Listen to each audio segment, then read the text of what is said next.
Hey everybody, welcome back to my channel for another video. I'm sorry it's been so long since I have uploaded anything. I started a new job this month, which I am really liking, but it is definitely eating up all of what used to be my free time and then leaving me drained in the evenings. So since I just do this for fun, it kind of took a back seat for a little while. But now that I'm getting into the groove of things, hopefully I can get back into making videos. So I did want to hop in for a little bit to show you guys everything I read in September and then talk about what I hope to read in October. It is currently, I believe, October 5th. It is late in the evening, so I apologize for the glares and the bad lighting, but we're working with what we have right now. October is my favorite month because I'm a spooky bitch. I love Halloween. I love it so much. So I am planning to read some spooky books, some horror books, whatever you want to call it, this month. So we'll get to that in a minute. But first, let's talk about what I read in September. I had a great month reading in September. That's been happening a lot to me lately. The first thing I want to talk about is not really a book, I guess. It was a collection of short stories by Andy Weir, and I fell in love with Andy Weir in the last several months reading The Martian and Project Hail Mary more recently. And so when I saw that there was an Audible only, like Audible original recording of a collection of short stories he had put together called The Egg, I definitely had to check it out. I'm going to leave a link below because there's also a YouTube collaboration of that short story collection. So I'll leave a link to that below. I actually haven't checked it out yet, but after I told some friends that I listened to the audiobook of the short story collection, they showed me that it was on YouTube as well. So this was like an hour long on YouTube. So it barely, I don't think it counts as a book, you know, like if I'm counting how many books I read in the month, it probably shouldn't count it because the whole recording was like an hour and a half maybe. But it's just a little collection of like sci-fi short stories, and they were really clever and cute, and I had a great time listening to it. So if you are a member of Audible, it was totally free for Audible members. Like I said, it was very short. So if you're kind of like in the mood for something quirky and fun and you're in between books, definitely check it out, especially if you already like Andy Weir, because it was really good. Okay, so along the lines of sci-fi, in September I read Dark Matter by Blake Crouch. This was my first Blake Crouch book. I liked it quite a bit. I don't have any input on the audio because I read this one eyes only, physical copy.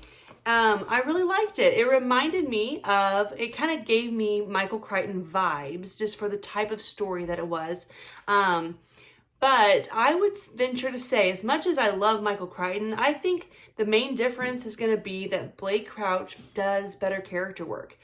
And I'm a sucker for well-written characters, and I thought that the characters of Daniela and Jason were really well done in this book. So if you haven't read this, I mean, look how it's very short. This is something that you could read in just a couple of days, even if you're not a quick reader.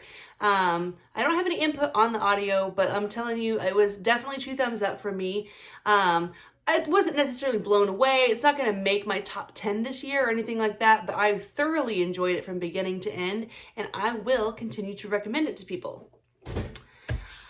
I finished the Thrawn trilogy, and I loved this one. This is called The Last Command. It is, like I said, book 3 of the Thrawn trilogy, and I really liked books 1 and 2, very much. But I loved book 3. It was very good. Once again, I've mentioned this before, I do these on audio. That's why this book looks like it's never been opened. I can't say enough good things about these audiobooks. They are like basically full graphic audio, so there's sound effects and all that kind of stuff. I've never done that before, and I don't find it to be distracting in this series. I really enjoyed it, and I can see myself listening to them again someday. I am going to check out more Star Wars books, so I'm going to venture out because I mean there's only like 100 of them or something, so I have plenty to choose from. And I know I've heard that they're somewhat hit and miss, but as far as Timothy Zahn goes and the Thrawn trilogy, I can't recommend this enough. I mean, especially if you're a big Star Wars fan, but even if you're not, like if you're a casual Star Wars fan, or you're just like a science fiction fan, you're just an audiobook fan, these are 2 thumbs up, big time. Loved them.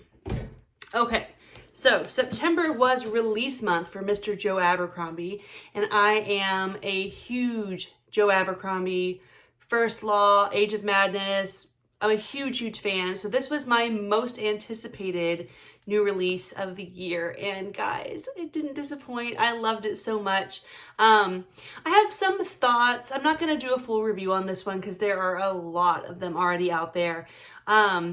My thoughts was I just really hope this isn't the end. I know it's the end for now, but I hope it's not the end, because I felt like I was just missing some stuff. But as a book itself and as a conclusion to the Age of Madness trilogy, I was very pleased. And I mean, I just can't say enough about Joe Abercrombie. If you have not started these books yet, absolutely start with the first book, The Blade itself. Read them in publication order. Don't skip any. But I mean, you're just going to be very happy. I guess I could say it. I guess it's not for everyone, but I just don't understand who wouldn't like these. So if you haven't read these yet, I mean, like, run, don't walk, go get The Blade itself and start them. You will thank me later. As far as the audiobook goes, we all know that Stephen Pacey, the audiobook narrator for The First Law, he's the GOAT. I mean, he's my #1 favorite audiobook narrator of all times.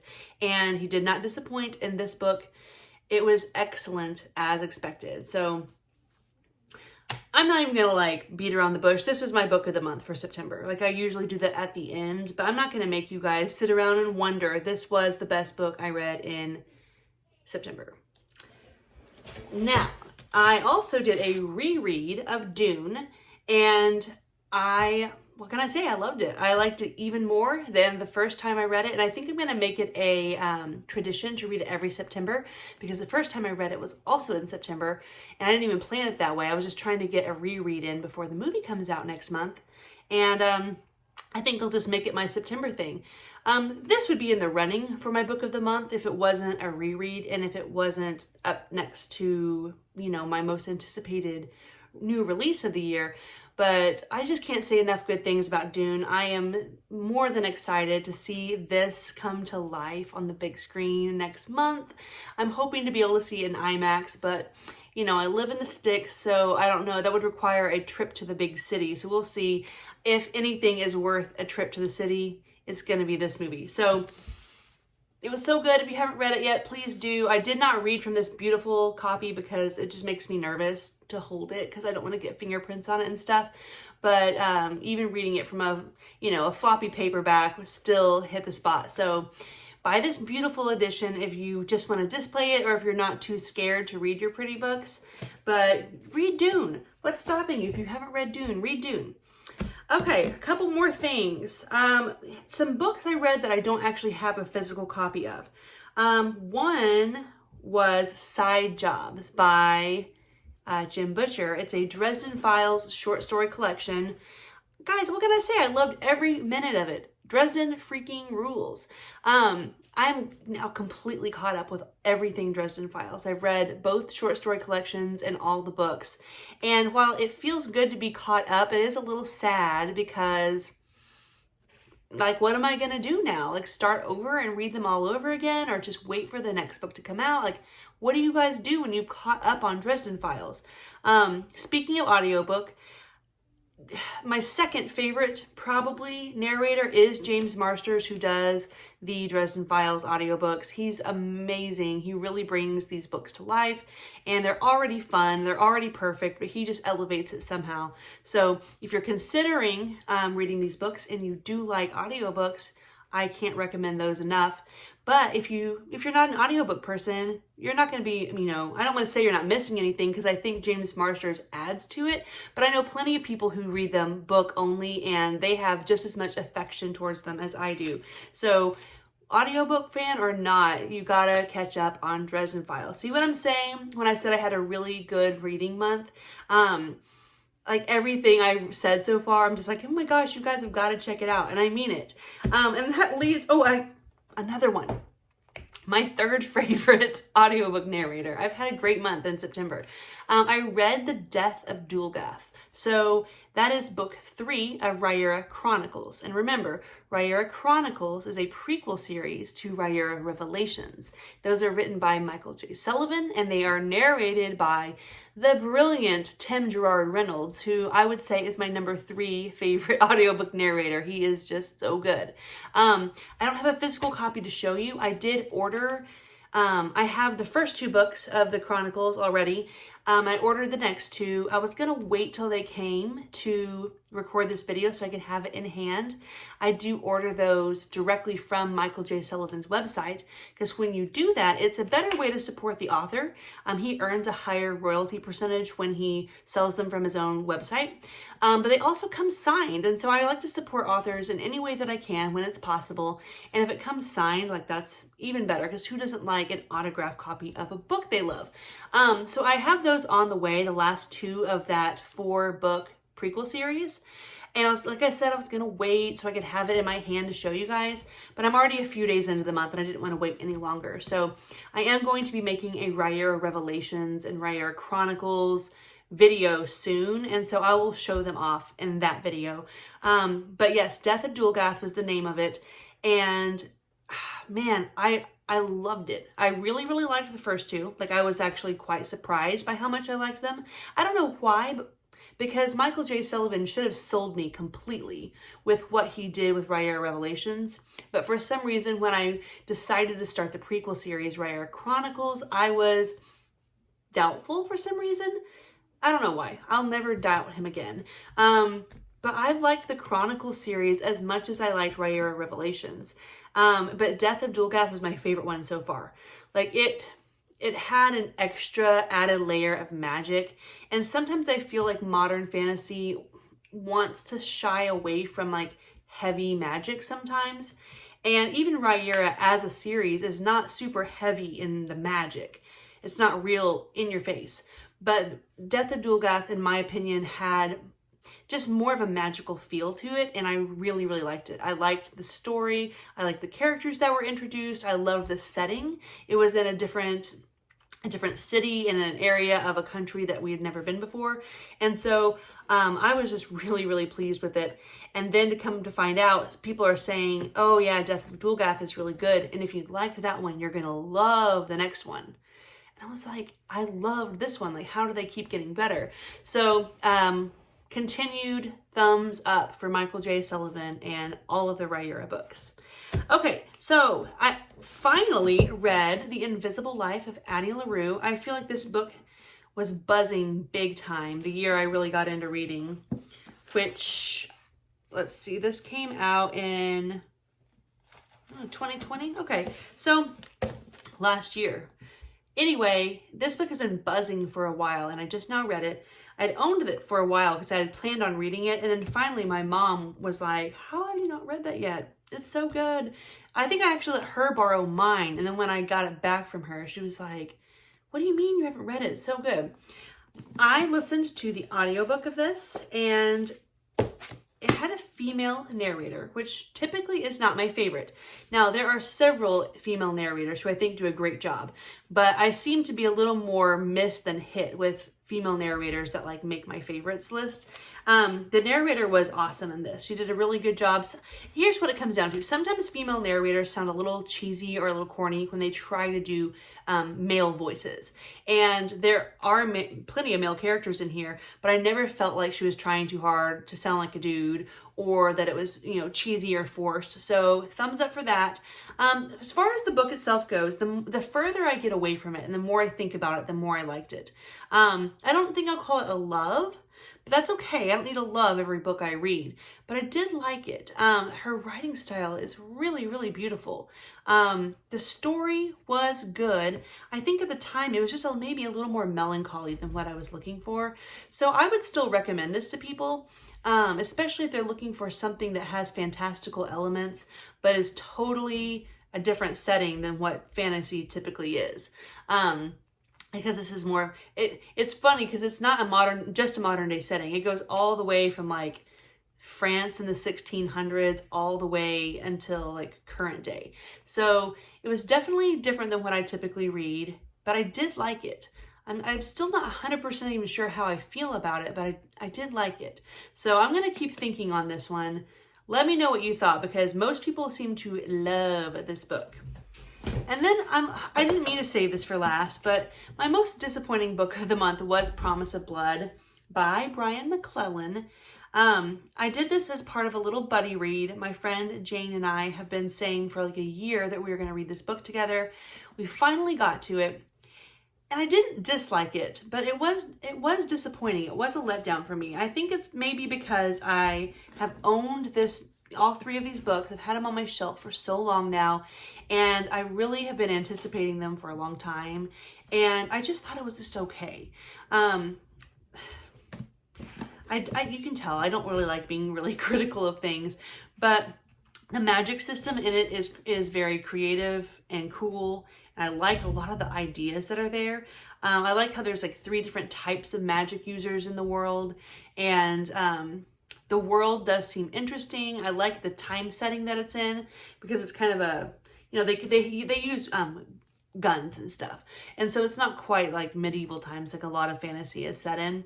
So I liked the time setting, I liked the magic system, but I felt like it was a little weak or a little lackluster on the actual storyline and the characters. So I eventually will read book 2, but it's not going to be anytime soon, probably. It's not at the top of my TBR, if you will. There's just a lot of stuff that I'm really looking forward to, and these are big, thick books, and so putting something to the top of my priority list that I'm not super excited about just isn't happening right now. So I will come back around to those, I believe, but I was unfortunately a little underwhelmed. So this is typically the point of the show where I would talk about my book of the month, but I already spoiled it. It was The Wisdom of Crowds by Joe Abercrombie.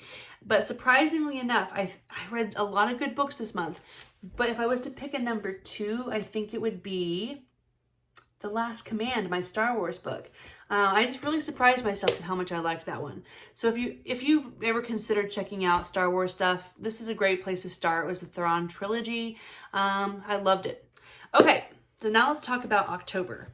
So let's see here. October is a Malazan month, and that is book 6, The Bone Hunters. And I'm reading this one eyes only. I do have the audiobook. But I'm saving my audiobook time for some other stuff that I can get through a little faster and that I can do at work, because bless the Lord, I am able to listen to audiobooks at work, which is just what a dream come true, right? So I'm not doing this one at work because it's Malazan. I need to use more brain cells. So I feel like I've been reading this since the first, and I'm about 285 pages in, and that's only that much. What a big book. So I'll tell you more about what I thought about this one next month, but all I can say so far about it is that it's very long. Like, that little book is a brick. So how about that? A Malazan book is long. All right, next, I am going to be reading Revival by Stephen King. I'll be honest, I don't know anything about this book other than it's spooky, maybe? I've heard people say that this feels like old school Stephen King. It's a newer book, newer for him, but people are saying it is giving them old school Stephen King vibes, and it is supposed to be categorized as horror, because not everything Stephen King writes is horror, but this one is supposed to be horror. So it's Stephen King. I'm sold at this point. I'm a huge Stephen King fan. I read, I don't know, probably 10 or 11 of his books so far, and I've loved every single one. So I'm really excited to get to Revival. Speaking of Stephen King, I will also be reading Joe Hill, who is his son, Heart-Shaped Box. Again, this is a book that I don't know anything about, and I like that. I like going into books knowing almost nothing when I can. A lot of the books I read or have read in the last couple of years, I already knew quite a bit about them going into it, which is fine, but they had reputations, and I just kind of already knew what to expect to a point. But like with Revival and Heart-Shaped Box, I don't know anything about these books, other than the fact that they are horror and it's October, and that's what I'm doing. So I will get to this one soon. Another spooky book for October is Bram Stoker's Dracula. I've never read this before, so I'm really excited to get to it. I think I know about it because it's Dracula, you know? I've heard a lot of cool things about the writing style used and how the story is presented. I'm really excited to get to this one because, you know, it's a classic and I'm trying to chisel it away at the must-reads. And I've read a couple really old horror books recently between, you know, like Frankenstein's monster and some Lovecraft and stuff, and I've liked all of it. So if this is even remotely in the same vein as those things, I think I will be pretty happy with it. So excited to get to that. And then let's look at some stuff on the old clipboard that I don't have right now. I am reading Beartown by Fredrik Backman. I'm reading that right now. And I really like Fredrik Backman, you guys. So I read Anxious People. I have read A Man Called Uva, which I did a video on, and I loved it. I really liked Anxious People. I loved A Man Called Uva. And I'm reading Beartown right now. I'm actually doing it strictly on audio. That's why I don't have a physical copy of it. I'm sure I'll get it because I'm liking it a lot. And so far, it's just really, really good. Not many people do character work as well as Fredrik Backman. He has a way of introducing characters to you and just making you really, really, really give a shit about what happens to them. And so he's just the master of that. And this book is no exception. I think I'm about 65% in, and it's sad, but I don't feel sad when I'm reading it. Like, I just feel interested. I feel invested. I feel like I'm part of the town and the situation. So I can't wait to report back about what I feel about it in the end, because I believe this is book 2 of a series that's going to have, I think, 3. So again, with the way the story is going so far and what's being set up, I'm interested to see how it's going to be a series and not just a standalone book. But I mean, I'm really enjoying it. So I can't wait to come back next month and tell you what I thought about it. And then the other book that I'm going to read that I don't have a physical copy of is The Disappearance of Winter's Daughter. And that is the 4th book in Ryera Chronicles. And that will have me all caught up with Ryera Chronicles. And as far as I know, that is the last of Royce and Hadrian. So Royce and Hadrian are the 2 main characters that we follow in all of the Ryera books. And I'm a little sad to be coming to an ending. Now, Michael J. Sullivan also has written a series called The Age of Legends, and it takes place in the same world, but much, much, much, much earlier than Revelations or Chronicles, like 1,000 years or something. So again, I am not worried about it. He has earned my trust. I'm happy to keep going with anything he writes, but I am sad to be ending my time with Royce and Hadrian. So again, I ordered those from his website and they will be here soon. So let me see here. Between my big Malazan book, Dracula, Revival, Heart-Shaped Box, Beartown, 1, 2, 3, 4, 5. So that's 6 books, and one of them being a massive Malazan book. If I have extra time, I'm not quite sure what I'll do, but I'm very, very interested to start the Expanse books, the first one being Leviathan Wakes. So if I have time, I might start another series, but then again, I might try to see what else I have dangling around out there that needs to be wrapped up. I did not get to the 3rd Poppy War book this month. I'm going to read that in November, hopefully with my friend Terry. So that was on the dockets, but it kind of got bumped for other stuff and just to see who wanted to read it with me. I guess if I get really bored, I might keep going with Powder Mage. But like I said, I was super disappointed with that book. Not far enough to say that I didn't like it, but it just wasn't what I was hoping it would be. So anyway, those are the books I read in September and the books I plan to read and am currently reading in the month of October. Let me know what you guys read in September. Like, what was the very best thing you read in September? What are you looking forward to in November? And do you have any suggestions for me? If I have any extra time, what is something else spooky that I could read? Because I really do want to try to read more horror, and I want to read something that's like really scary. And I don't know if a book can be really scary, but I'm telling you, I mean, in The Shining, I thought that was really scary a few times. So knowing that, what are some other suggestions you have for scary books for my October? Thank you so much for watching, and I will see you next time.